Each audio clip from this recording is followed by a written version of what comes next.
Now we're going to talk about electric potential energy. Electric potential energy is fascinating, but it can also be a little confusing, so pay close attention. Let's go back to gravitational potential energy. Remember, all objects have some form of gravitational potential energy because of their position. Any two objects have an attraction because they both have masses. The Earth and the satellite have masses. And that attraction is g m1 m2 divided by the distance squared. So remember that the Earth has a gravitational field, and objects have a potential energy because of their position in that gravitational field. Now, charges also have an electrical potential energy because of their position. Just as a spaceship has a gravitational potential energy when going around the Earth, charged objects have electric potential energy because of their position in electric fields.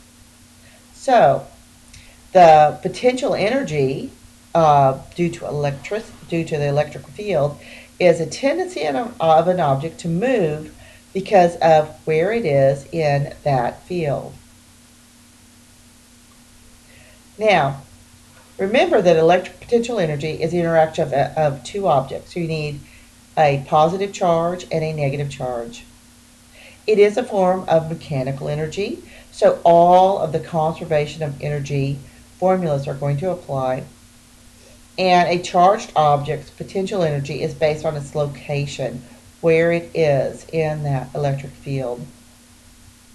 And remember that potential energy is going to increase when work is done to push the charged object against the electric field of a second charge.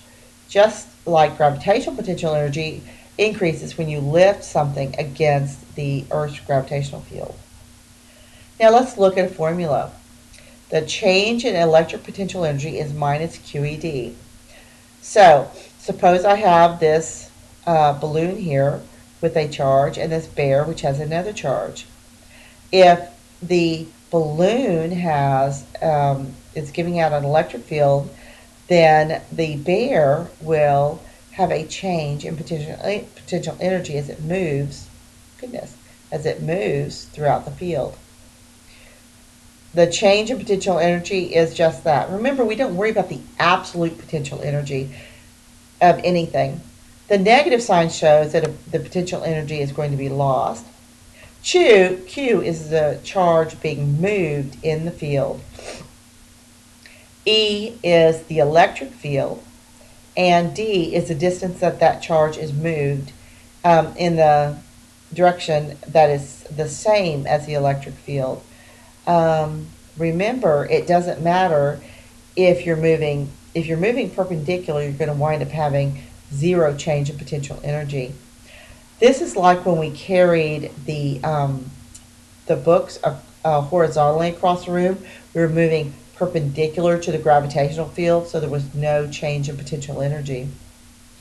Now, let's look at parallel plates. We're going to talk about parallel plates a lot. For parallel plates, we have one positive plate and one negative plate.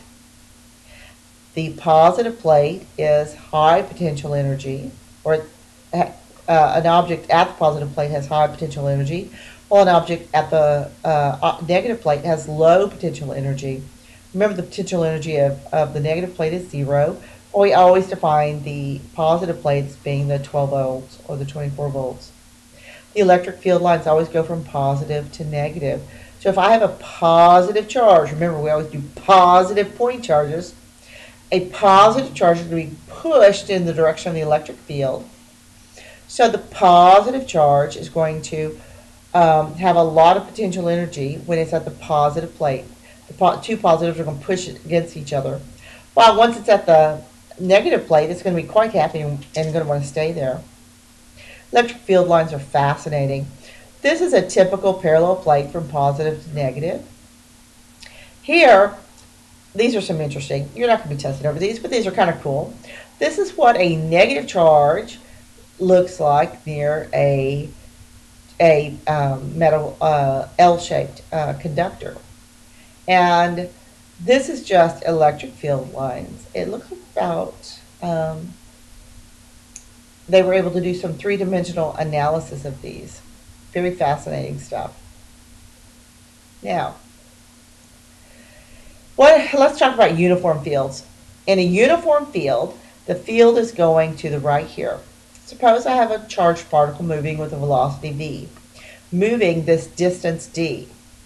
The change in potential energy is going to be minus QED, where the distance is positive when it's moving with the field, it's negative moving against, and it is 0 when moving perpendicular. Pin. Now, what do you do if you have a point charge? If I have a point charge here, the field is not uniform. The potential energy is equal to K Q1 Q2 over R. Do you see a square here? Because I don't see a square here.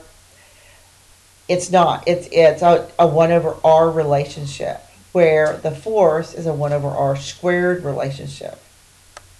So PE is the electric potential energy, and remember to measure that in joules.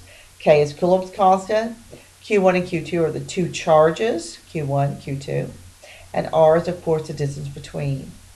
Remember, electric potential energy is a scalar. So make sure you keep the signs, but we're not going to worry about angles and vectors. Now let's look through some formulas.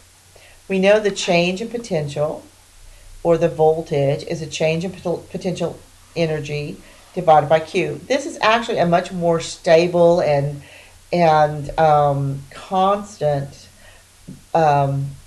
measure of an electric field than the electric field itself. So a lot of times we'll say the potential energy is QV, where potential energy is, of course, measured in joules.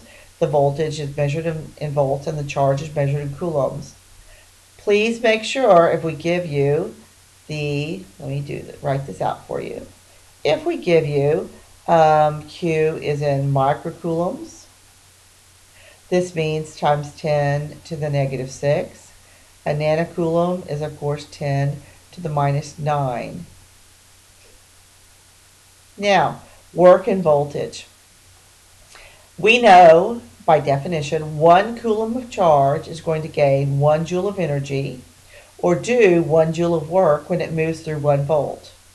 So the change in potential is the potential energy electric divided by Q, but the change in potential energy is the work done.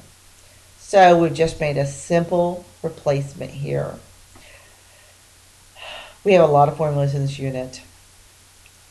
Now, what if we have two parallel plates and we have 0 volts here and some voltage here? The change in voltage is, of course, going to be ED.